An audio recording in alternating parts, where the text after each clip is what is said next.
এই তো জইছে শ্রীধাম বৃন্দাবন, এই তো সেই নবদ্বীপ ধাম, এই তো সেই গঙ্গা তীরস্থ তটস্থ এক মুষ্টি মৃত্যুকে হাতে করে নিয়ে প্রত্যেকটা ভক্ত আমরা এখানে এসেছি। আমার কবে মৃত্যু হবে মা আমি জানি না, আমার কবে যাওয়ার বেলা চলে আসবে আমি জানি না। তাই তো এই মধুরিমা, কই শোনো রাধা প্রেমা, কই শোনো মধুরিমা। হরি বল। আজকের ব্রহ্ম মুহূর্তে যখন ঘুম ভাঙলো বাবা, সারা দিনটা এক ভক্তের ফোন আসলো, আমার এক ভক্ত বাবা আজকে দেহ রেখেছেন। তিনি বৈষ্ণব পথে ছিলেন না, মতুয়ার সঙ্গে, কিন্তু আমাকে বড় স্নেহ করত। তো সারাদিনটা মনটা খারাপ, তার সমাধিস্থ করে প্রায় ৩টার দিকে এসেছি। বাসাতে এসে রন্ধন করে ভগবানের ভোগ নিবেদন করে, আর আজকে একাদশী ব্রত। তো মনে মনে ইচ্ছা হলো যে এই মন খারাপের কারণটা হয়তো যখন কোনো মহৎ ভক্তদের দর্শন হবে তখনই কেটে যাবে। তোমাদের মতো ভক্তের চরণ দর্শন হয়েছে, এই মহাপ্রভুর আনা নিধি, মহাপ্রভুর ভুবন মঙ্গল হরিনাম সংকীর্তন। আরো কি হয়েছে জানো? ওই বাবাকে সমাধিস্থ করার পরে আমি উঠে এসে দাঁড়িয়েছি, আমার এক মা, তাকে আমি বড় মা বলে ডাকি। বড় মা ইহজাগতিক জাগতিক বন্ধনে অনেক কর্ম করত, কিন্তু আজকে এসে বলছে, শিমুল তুমি আমার পরমানন্দ, তুমি আমার নিত্যানন্দ, তুমি আমার প্রাণ গোবিন্দ। তুমি মনে করে দেখো, আজ থেকে 1 মাস পাঠের আগে আমাকে বলেছিলে যে বড় মা তোমার আর ভগবানের জগতে আসতে বেশি সময় লাগবে না, আর 1 মাস পরে চলে আসবে। আমি সেদিন থেকে গণনা করেছি। ওই যে একটি গান তিনি বলছেন, পড়ালেখা জানে না, কিন্তু একটি চমৎকার গানের লাইন আমাকে বললেন, বলে আমার একটি নদী ছিল, জানতো না তো কেউ। নদীর কূল ছিল না, কিনার ছিল না, শুধু ছিল ঢেউ। তা আমার এই দেহ নদীখানা বড় কৃষ্ণ ভক্তের পরশ পাওয়ার জন্য বহু বছর যাবৎ শুকনো ছিল, শুধু ঢেউয়ের উথাল পাতাল করতো, শুধু ভব যন্ত্রণা, ভব ব্যাধি বুকে চাপা নিয়ে পড়েছিলাম। কেউ আমাকে কখনো বলেনি গো যে সাধু সঙ্গে এসো, হরিবাসরে এসো, ভাগবত সঙ্গে এসো। কখনো বলেনি যে হরিনামের আসরে এসে আমার প্রাণ গোবিন্দকে একবার শ্রী চরণ দুখানা ধরে একবার প্রণাম করে হা গৌর হারি তাই বলে কাদার কথা কেউ বলেনি। তুই বাবা যেদিন বলেছিলি হরি নাম করো জেঠিমা, নাম করো হরিবাসরে, সেদিন থেকে আমার ওই যে ঢের যমুনা, যার কুল কিনারা নাই, যার ইহকাল পরকাল দুকুল বিসর্জিত হয়ে গিয়েছে, আজ আমার বড় সৌভাগ্য আমি একজন বৈষ্ণব চরণ দর্শন করতে পেরেছি। আমার বড় সৌভাগ্য আমি হরিনাম বদলে উচ্চারণ করতে পেরেছি। আমার বড় সৌভাগ্য যেখানে সাধু সঙ্গ হয় আমি ছুটি ছুটে অকুল পাথারে ভাসিয়া যাই।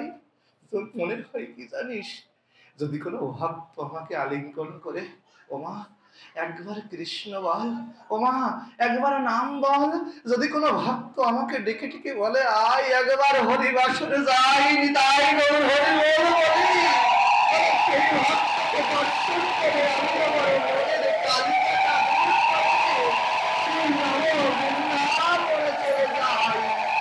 এই তো সেই নববৃন্দাবন। কই শোনো রাধা প্রেমা, কই শোনো মধুরিমা। হরি বল। মহাপ্রভু বললেন, এত এত কাল, এত এত কাল আমি রাম অবতারে রাজা হয়েছি, দশরথ নন্দন হয়েছি। আহা দাপরে কৃষ্ণ অবতারে দ্বারকাধীশ রাজা হয়েছি। হরি বল। কিন্তু কলিযুগে এবার আর রাজা হব না গো, যদি গৌর না হইত। কেমনে হইত রে, কেমনে ধরিতাম রে রাধার মহিমা প্রেম রস সীমা জগতে জানাত কে। হরি বল। ওমা একটু কৃপা করে করুণা করে বসো না গো। আজকের এমন একাদশীর তিথি মহোৎসব আর পাবে না গো, এমন মধুরক্ষণ আর পাবে না। প্রভু মুখং করতি বাসলং পঙ্গলং ধায়তে গিরিম ইয়ত কৃপা তমহং বন্ধে পরমানন্দ মাধব। প্রভু বহু জন্মের অপরাধী আমরা, বহু জন্মের খোরাত্ব বোবাত্ব অন্ধত্ব নিয়ে আমার জন্ম হয়েছে। এবার সাধুগুরু বৈষ্ণবের চরণ ধরেছি। ও গৌর, তুমি তো বলেছ রাম অবতারে রাজা হয়েছি, কৃষ্ণ অবতারে দ্বারকায় রাজা হয়েছিলাম, এবার আর রাজা হব না গো। এবার ভক্তের চরণ ধরিয়া ধুলাই গড়াগড়ি যাইয়া ভক্তকে আকুতি মিনতি প্রেম দিয়ে বলবো, কৃপা করে ওহে ভক্তগণ একবার কৃষ্ণ বলো। কিবা কুকুর, কিবা নারী, কিবা স্ত্রী, কিবা পুরুষ, যাকে পাইব তাকে আলিঙ্গন করিয়া প্রেম তো দিব। তাই তো আমার গৌর ভগবান বললেন, ওহে একবার কৃষ্ণ বলো, একবার কৃষ্ণ বলো, একবার কৃষ্ণ বলো, একবার কৃষ্ণ বলো। যারা কৃষ্ণ বলতে একবার আকর্ষণ তৈরি হয়েছে, যারা রাম বলতে প্রেমানন্দের উদয় হয়েছে, তার এই জগতে আর ভক্ত হতে বাবা বেশি বাকি নেই। যারা কৃষ্ণ রাম নামে এই দেহ তরিখানা, এই দেহ তরির নদীখানার ঢেউটা এদিকে ওদিকে উঠিয়া পাটিয়া বেড়ায়, কিন্তু আমার মহাপ্রভু আমার যুগল চরণ সেই বৃন্দাবনের যুগল মহাসমুদ্রের দিকে নদীর ঢেউ যেমন সমুদ্র অভিমুখে পতিত হয়, তদ্রূপে আমার এই দেহ পরিখানা যদি মহাসমুদ্রের যুগল চরণের পথে অভিমুখে পতিত হয়, ভক্ত চরণের অভিমুখে পতিত হয়, বৈষ্ণব চরণের অভিমুখে পতিত হয়, সেদিন তোমার মুক্তি, সেদিন তোমার মোক্ষ, সেদিন তোমার নামে আশ্রয় হবে, সেদিন তোমার গুরু কৃপা হবে, সেদিন তোমার ভক্ত কৃপা হবে, সেদিন তোমার বৈষ্ণবের কৃপা হয়ে করুণা ঘন মূর্তি তোমার মধ্যে এই দ্বিদল পদ্মে প্রকাশিত হবে। আর প্রণাম করে যেই কৃষ্ণ কৃষ্ণ বদনে উচ্চারণ করবে, আর আমার রাধারানী তৎক্ষণাৎ তোমাকে কৃপা করে বলবে, আর একবার কৃষ্ণ বল, আর একবার কৃষ্ণ বল। কৃষ্ণ বললে আমার খুব আনন্দ হয়। আমি রাধারানী যদি কোনো ভক্ত কৃষ্ণ কৃষ্ণ বলে, আমি সেই ভক্তির চরণ ধুলা আমার মস্তকে মেখে আমি প্রেমানন্দে নাচিতে গাইতে থাকি। আরে বৃন্দাবনের পদধূলায় পদরঞ্জিত হই, আমি সেই পরম কাঙাল।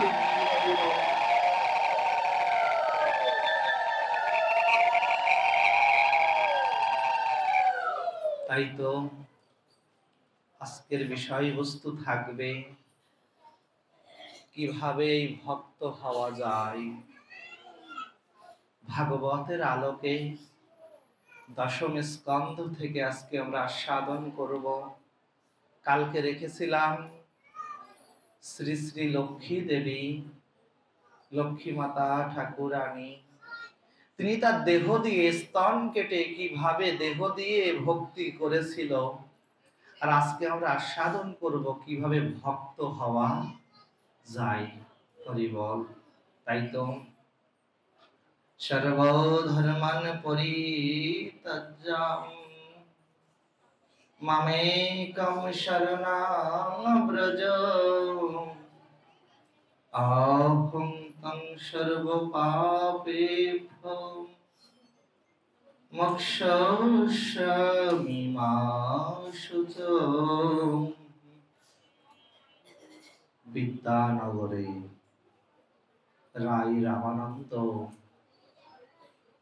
রায় রামানন্দকে ডেকে মহাপ্রভু বলছেন, শোনো শোনো রায়, সাধন তত্ত্ব সাধন বিনে কেহ নাহি পায়, কৃপা করে কহ রায় তাহার পাওয়ার উপায়। হরি বল। বলেন সাধন তত্ত্ব সাধন বিনে কেহ নাহি পায়, কৃপা করে কহ রায় তাহারও পাওয়ার উপায়। আমরা তো সাধন জানি না, আমরা তো ভজন জানি না, তাহলে মহাপ্রভুর চরণ পাওয়ার উপায়টা কি?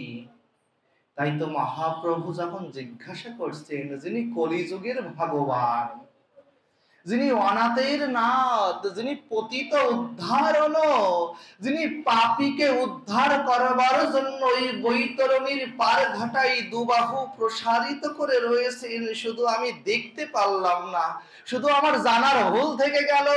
যেদিন আমার প্রাণ পাখিটি চলে গেল, সেদিন আমার জানার ভুল থেকে গেল যে আমার পিছনে কেউ একজন রয়েছে যিনি আমার জন্য অপেক্ষা করছেন। যেখান থেকে আমি এসেছিলাম, বলে পরম বাজার থেকে এসেছি, আর এই তো পরম বাজারে মিলিত গেলাম, আর পরমে পরম সিমলে সেদিন তোমার কৃষ্ণ ভক্তির আনুকূল্যতা, ভজনের আনুকূল্যতা আসবে। নামি রুচি জীবে দয়া বৈষ্ণব সেবন, ইয়া হতে নাহি ধর্ম হয় সনাতন। সনাতন জানো জানো, যদি কোনো জীবের একবার নামেতে রুচি চলে আসে, কোন জীবের যদি একবার জীবের প্রতি দয়া আসে, কোন জীবের যদি বৈষ্ণবের কৃপা পেলে ওই করুণাটা একেবারে তার হৃদয় মন্দিরে উদ্ধাপিত হয়, উৎস্ফুরিত হয়, উদ্ভাসিত হয়, ওই করুণার ঘ্রাণ দ্বারা, সুঘ্রাণের দ্বারা এই জগৎ সংসারের মায়া পিশাচিনীকে দূরে ঠেলে দিয়া গলেতে বান্ধিলাম, মায়ারও কাঙাল হলাম। তাই তো কৃষ্ণ কৃষ্ণ বলা ভুলে তো গেলাম। যদি কোনো ভক্তের হৃদয় মন্দিরে সেই সুভাষটা একবার জাগ্রত হয়, যদি কোনো ভক্তের হৃদয় মাঝে একবার কৃষ্ণ প্রেমের মধুর কমল ওই মাধুরী মাটি জাগ্রত হয়, তাহলে সে ভক্তের আর ভয় নেই, সে ভক্তের আর ভয় নেই। আমার মহাপ্রভুর কৃপা হইতো কি শ্রীরামচরিত, এতদিন যা কারণ হয়নি, এতদিন যা কারণ হয়নি, সেই করুণা কৃপা করুণা আমার মহাপ্রভুর করুণা ওই ভক্তের উপর অর্পিত হয়ে যায়। তাই তো মহাপ্রভু যখন বলছেন, যিনি সাক্ষাৎ ব্রজেন্দ্র নন্দন ভগবান, তিনি আজকে রায় রামানন্দের কাছে জিজ্ঞাসা করছেন, কৃপা করে কহ রায় তাহারও পাবার উপায়। তুমি তো পণ্ডিত বটে, তুমি তো পণ্ডিত, তুমি কৃপা করে আমাকে বলো কিভাবে ভগবান পাওয়া যায়। নিতাই গৌর হরি বল। বলছেন কিভাবে ভগবান পাওয়া যায়। তাই আজকে আমার রায় রামানন্দ বলছে, মোর মুখে বক্তা তুমি, তুমি হও শ্রোতা, অত্যন্ত সাধনের কথা শুনো মন দিয়া। বলে মোর মুখে বক্তা তুমি, প্রভু তুমি ঈশ্বর, আর তুমি আমাকে বলছো যে কিভাবে ভগবান পাওয়া যায়। তুমি তো ব্রজেন্দ্র নন্দন ভগবান কৃষ্ণ। তো বলছে মোর মুখে বক্তা তুমি, মোর মুখে বক্তা তুমি, তুমি হও শ্রোতা। তুমি তো আমার বক্তা, তুমি আমাকে বলাচ্ছ বলে আমি বলছি। ওমা, জিহ্বাটা তোমার রইল, দেহ গহ্বরটা তোমার রইল, যদি গুরু কৃপা না হয় কৃষ্ণ নাম বলতে পারবে তো?